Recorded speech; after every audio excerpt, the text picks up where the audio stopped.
Hey, what's going on, everybody? Appreciate you guys tuning in. Over the last couple of videos I put on this channel, I've gotten a few more subscribers, and that motivates me to keep on doing this kind of content. Apparently, you guys are digging the FPV from DJI, the Avata 2.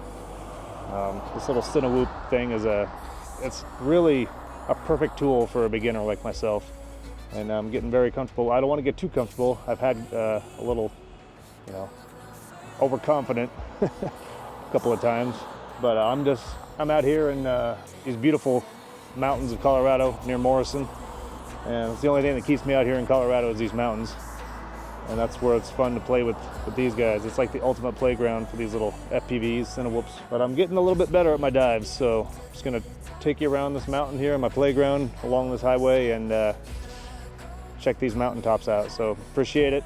Once again, if you like my content, make sure to subscribe, and I appreciate everybody who subscribed in the last couple of videos I put out that pretty much are showcasing this guy. So yeah, enjoy.